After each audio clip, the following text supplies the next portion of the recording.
you can go there, and I'll just change the slides. Alexander will be an assistant of you. Hello dear colleagues, today I want to present you my clinical case of renal cell carcinoma. So I'm really glad to see you here. So let's start it. So, next slide. First I want to say some words about renal cell carcinoma. You can also know it as renal adenocarcinoma, Graves tumor, or hypernephroma. So it's a primary malignant adenocarcinoma derived from the renal tubular epithelium and the most common neoplasm of the kidney, which takes about 90–95% of all renal tumors. So what's about incidence? You can note that patients are typically about 50–70 years of age at presentation. There is a male predilection of 2:1, and every year about 30,000 new cases are diagnosed in the US. It takes about 8% of all adult malignancies, and the sixth leading cause of cancer deaths. So, and also 80–90% of primary malignant adenorenal neoplasm. The next slide.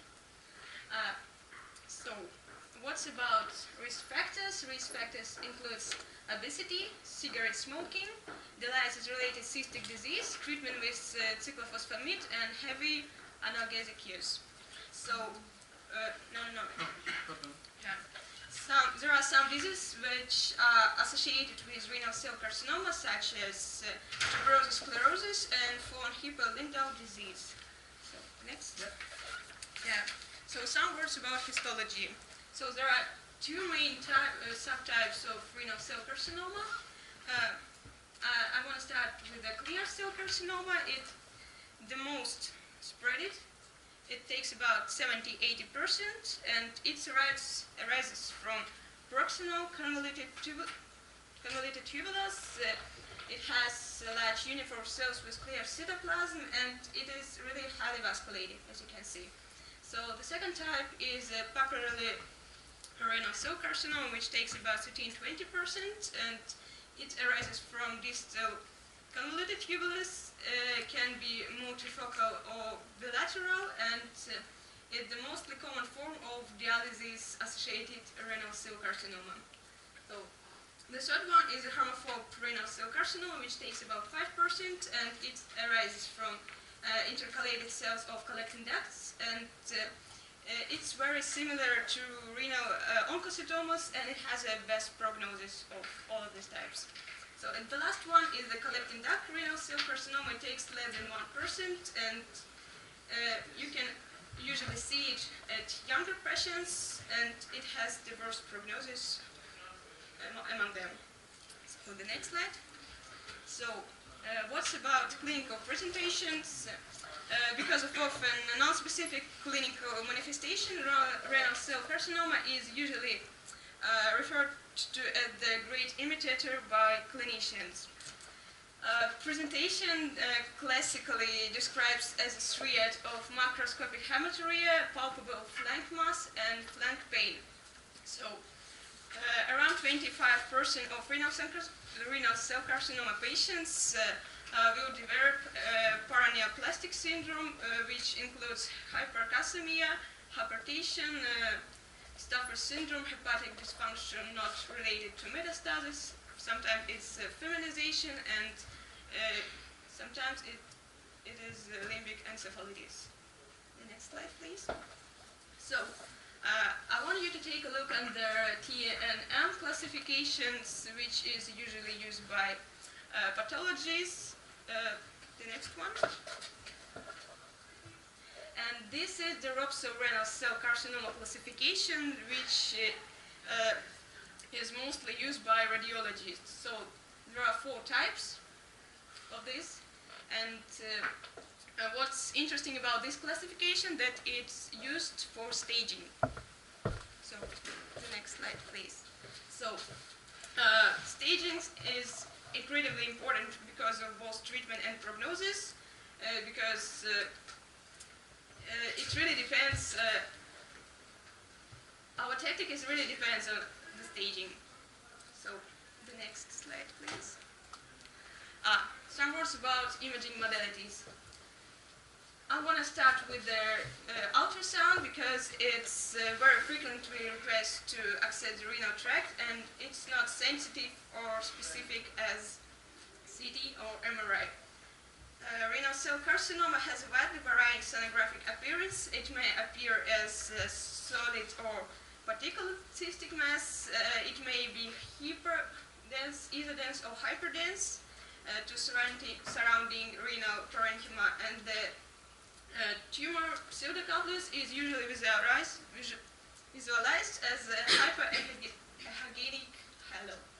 So the next is intravenous urography, but it's not used really often now, and imaging should be performed after using a bolus administration of contrast, about 100 milliliters, and we can make some films after 1, 5, 10, and 15 minutes.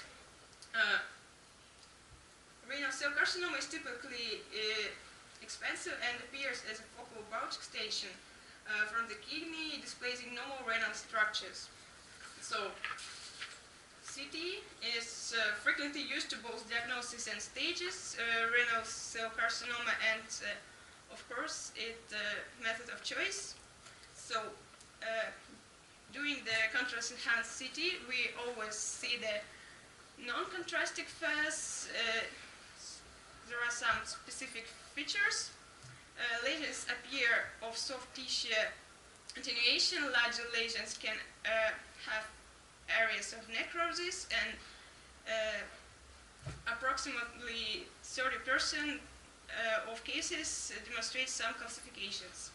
So the next phase which we are interested in is corticomedullary phase. It's about 25 or 70 seconds after administration of contrast, and it demonstrates as variable enhancement. It's usually less than the normal cortex, and small lesions may enhance in a similar amount and be difficult to detect.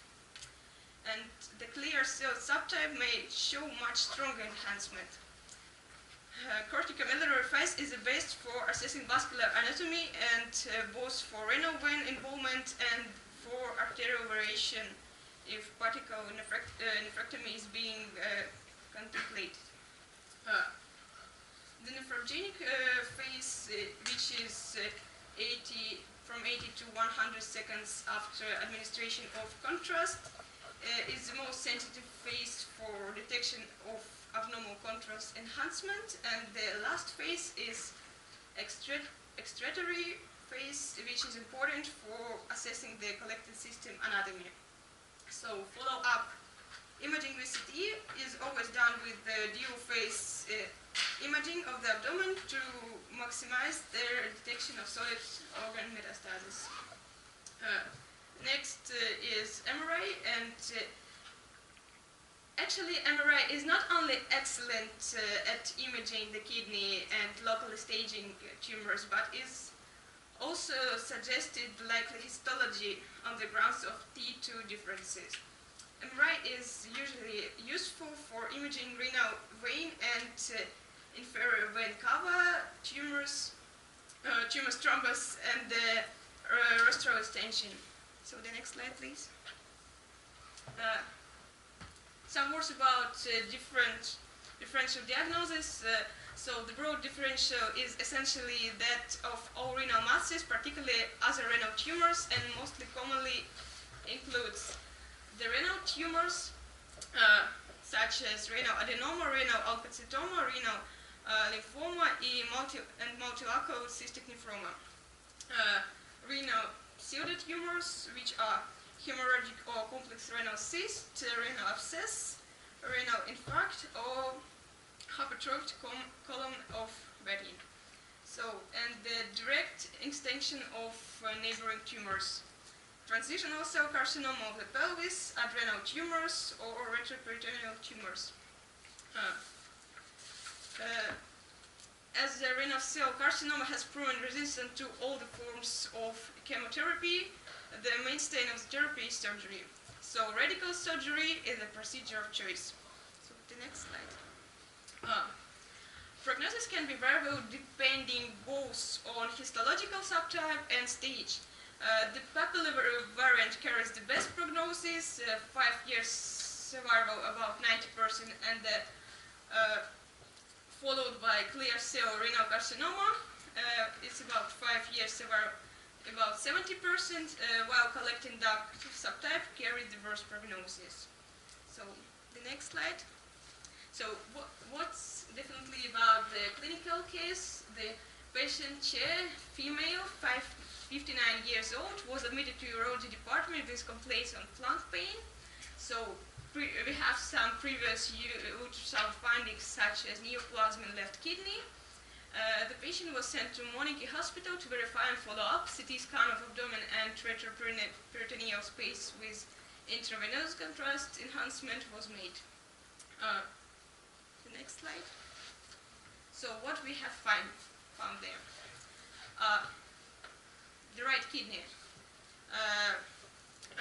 The right kidney was located a little bit lower than usually, and we have found a solid heterogeneously enhanced right renal sharply marginating mass with smooth rounded contours. And the mass shows strong enhancement during the arterial phase and then appears to be low dense during the nephrogenic phase. There is no features of extension, and kidney margins are smooth, non-deformed, and paranephron is not changed. What is about left kidney? It's typically located and has smooth, non-deformed margins.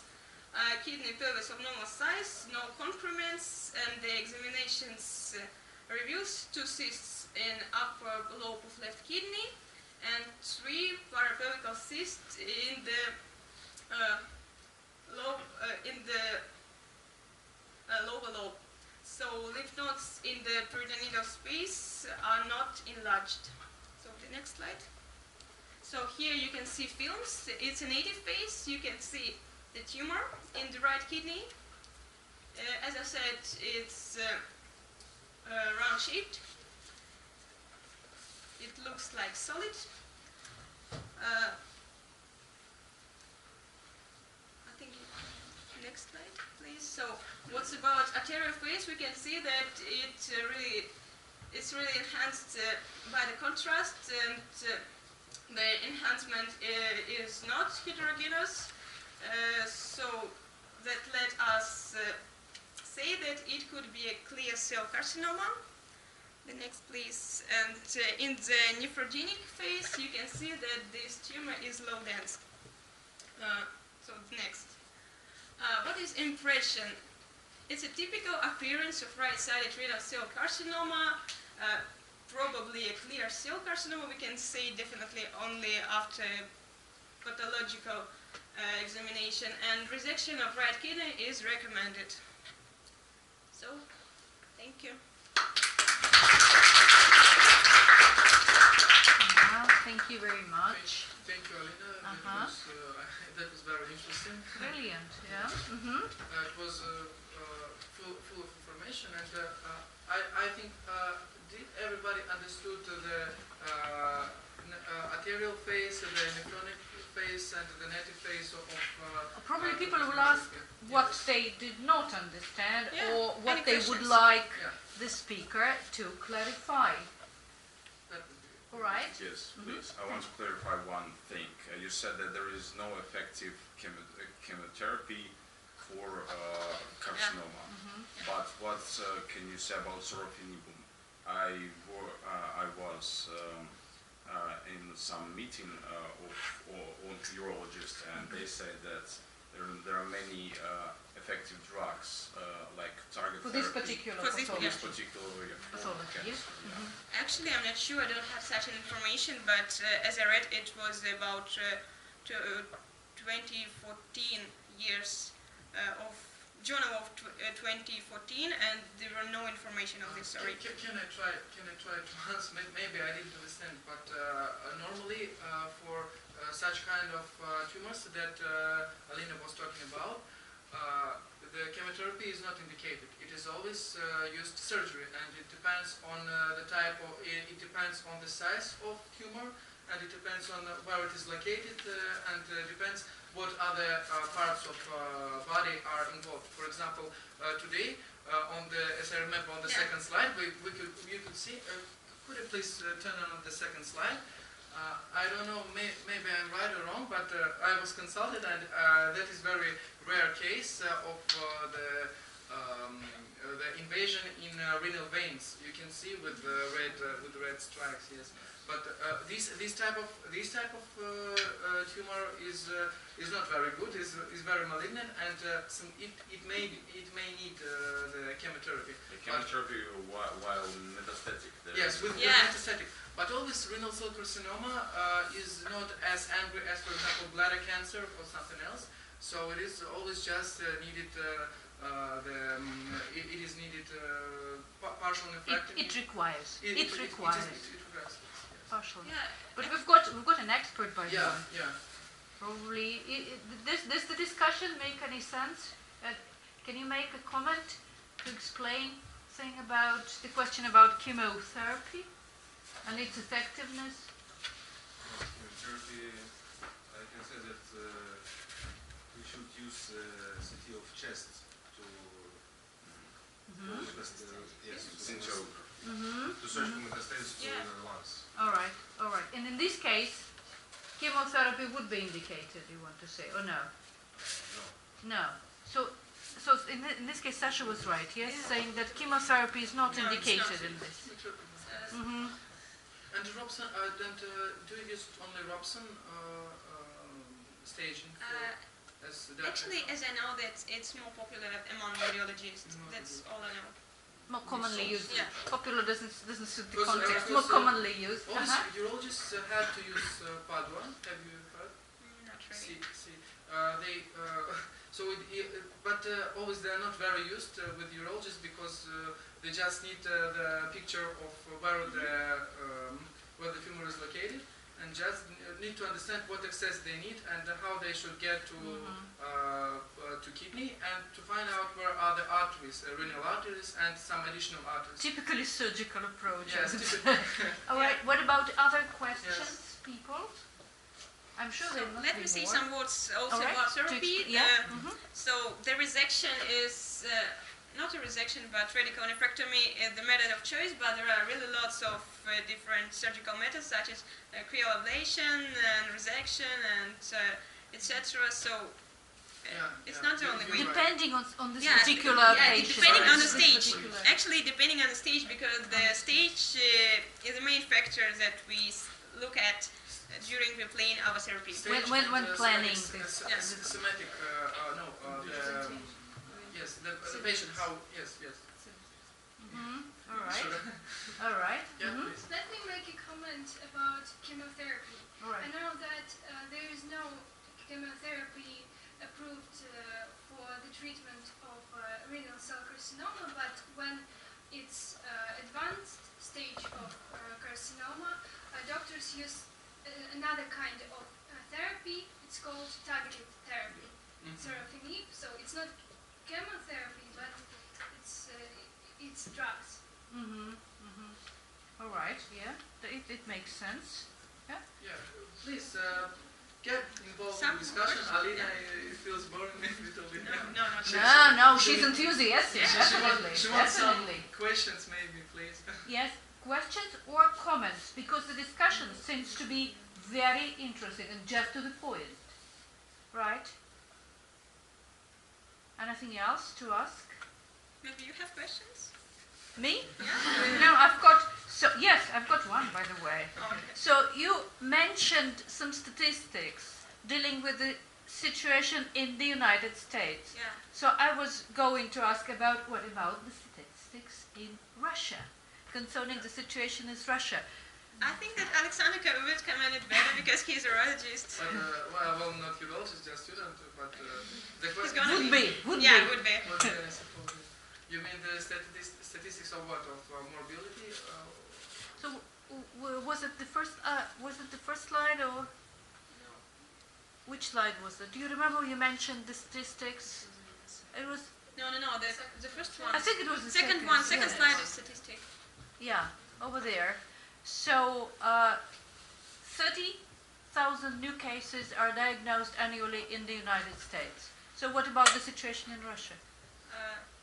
Well, actually, I won't answer this question properly because Nobody can answer about the situation in we Russia. need some more urologists, maybe professionals here, but only at that stage. Which very rarely you can find this kind of data in medical journals,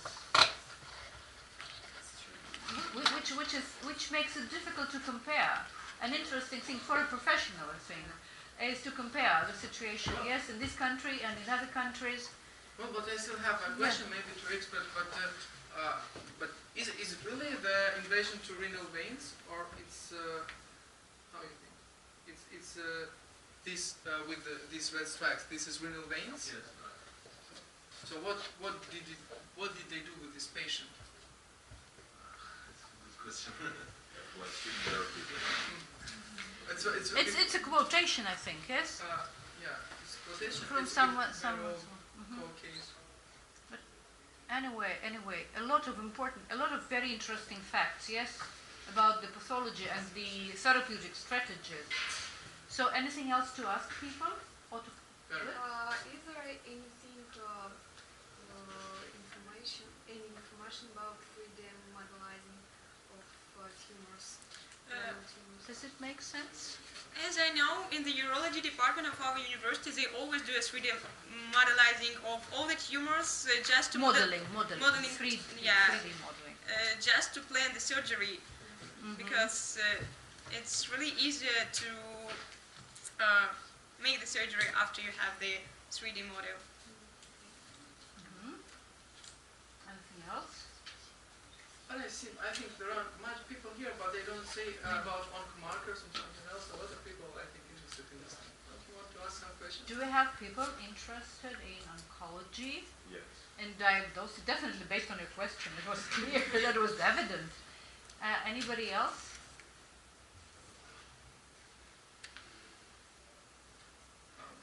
How would you? Oh, we've got. Yeah. I'm sort of interested in statistics, I guess. One of your slides gave the information as to the life expectancy of different patients, like being on the different stages of the disease. Did I get it right that life expectancy never exceeds 5 years, even in the lightest case? No.